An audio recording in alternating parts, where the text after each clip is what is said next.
receivers and get the ball where it needs to be so that they can continue on with the route. Said a lot of times with quarterbacks, it's innate. When did you notice your ability to do that well? Yeah, I feel like that was kind of always one of my strengths growing up and playing. But, it's also timing with the receivers. So, getting on the same page with them. And I think Coach Hart and Coach Fest do a great job of making sure that us quarterbacks and receivers are on the same page. How much of the work in the offseason goes into that? Oh, definitely a lot of it. Throughout the summer, throughout the winter, just us throwing here in the indoor, just get on the same page and getting the same timing so we can go out there on Saturday and make it happen. Julian, do you have a favorite throw from Saturday? I don't think so. No, I think the receivers made some great plays and was happy to get the win. The ball to Carnell in the end zone, when you let go of that thing, is there a moment where you're throwing where you just know, like, yeah, I put that one right? Is there a moment in your head where that kind of clicks? You see it in the air? Is it right off the fingers? What is that? I think right off the fingers, you kind of know where it's going to go, and then he made a great catch and made a great adjustment for me. Against Texas, on that first fourth down, Jeremiah comes open, ball doesn't go his way. Against Grambling, Jeremiah comes open, ball goes his way for an 87-yard touchdown.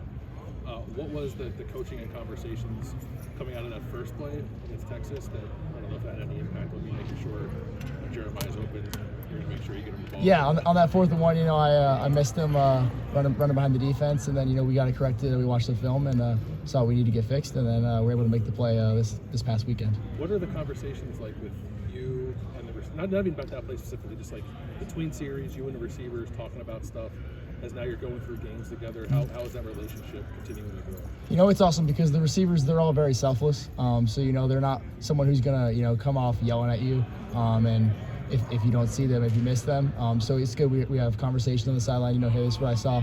And then they tell me what they saw, and we're able to move on and work from there, and then find a way to get them the ball the next drive. One of the things that Coach Day often says about you is how quickly you're able to get rid of the ball and deliver the ball. How did you just learn that over the years to have a release like that? I think, just kind of growing up training, that was kind of, I kind of learned it, and, it just kind of always stuck with me to have a quick release like that. So. Is this something that's taught, or do you feel like you learned, or were you just kind of like throwing the ball fast? I was always throwing it pretty well, but I think, growing up, I just kind of learned and developed over the years. It's also, I think getting the ball out quick also, though, has to do with processing the defense, knowing where to go with the football.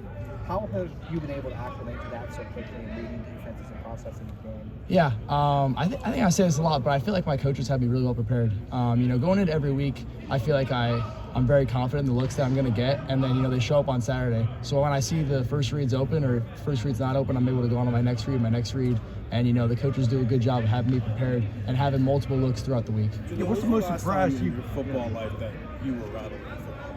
Do you remember the last time you were rattled?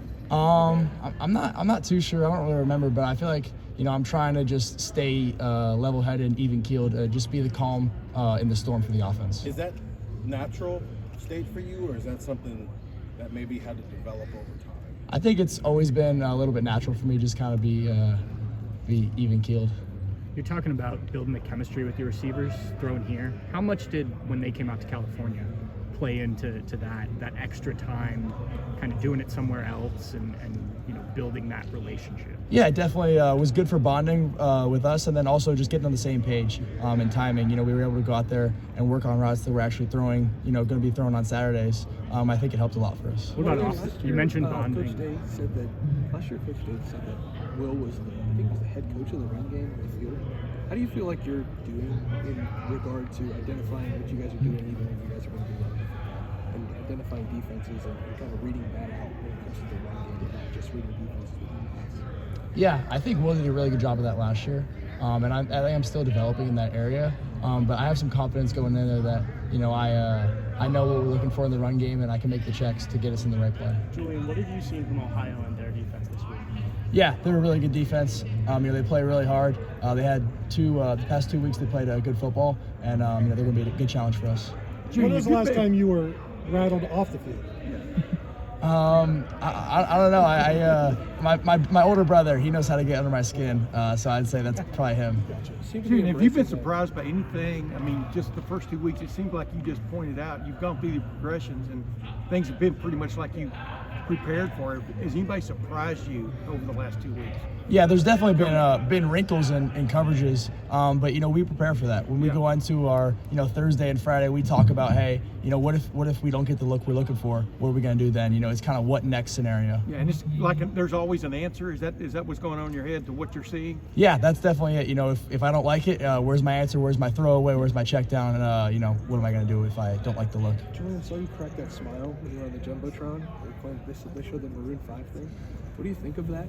Yeah, I thought it was pretty funny the first week. My brother actually showed me the tweet, and I thought it was pretty funny. And then I think they kind of caught me lacking because week 2 I heard them playing the song, and then I started singing. I wasn't even thinking about it, and then I looked up and I saw it, and I was like, oh, they got me. Is that accurate?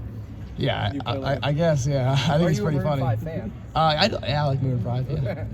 Yeah. Julian, just generally, how much more comfortable do you feel now that we Yeah, I think it's just it's all about building confidence every week, and I think playing 2 weeks, you just build more confidence, and playing against the best defense in the country every day in practice, you keep building that confidence and going out there. 0 sacks through 2 weeks. What have you seen from the pass protection? Yeah, the offensive line has been phenomenal. 0 sacks in 2 weeks. It's been great, and they've done a really good job in the run game and in the pass game, just keep me protected. How different is Jeremiah Smith as a person when he's involved in getting the ball and catching it? What's different about him during a game, like last week? Yeah, I feel like he's just such a big impact player for us. When we're able to get him the ball in space, he makes guys miss, and he's a mismatch out there. But does he seem happy? You know what I mean? He's kind of always the same guy, throughout the game, and he's not he's kind of more even keeled, I'd say. And who convinced you? Maybe convincing is not the right term, but I always say a quarterback that knows where his tight ends are is going places. Have you always had that idea that involved the tight end in some form or fashion? I know y'all plan that stuff, but go ahead. Yeah, I feel like we have such a good tight end room here. We're very deep at tight end, and Coach Key does a great job with those guys. So we have plays designed for the tight end, and we also have plays where they're the check down. So I think we have so many good tight ends that when you give them the ball in space, they're able to make a guy miss and go pick up 8 for us. So I think it's always a good option. What sort of confidence does that instill in you that you have 4 tight ends that you can throw to and block? Yeah, it's a ton of confidence in them. When we see any of those tight ends go in, we have a lot of confidence in them. They're going to make a play for us. What did you learn about yourself in the first 2 weeks of the season? What do you think you've learned about yourself now that you've gotten an opportunity to get out there and actually play college football? Yeah, I think I've just been having a lot of fun. It was a lot of fun the past 2 weeks, and we're excited for the next week, and just kind of moving on and taking it one day at a time, and just preparing. Your first start is against the #1 team in the country, and you're saying, yeah, man, it's kind of what it is. I don't know, is that registered with you at all? The kind of spotlight you stepped into very quickly here, and handled it very smoothly, it seems, from the outside. Yeah, we knew the whole offseason that what we were walking into game 1, so I was preparing that way the whole time this offseason, and step in when the moment comes. The moment was never too big. I don't think so, no.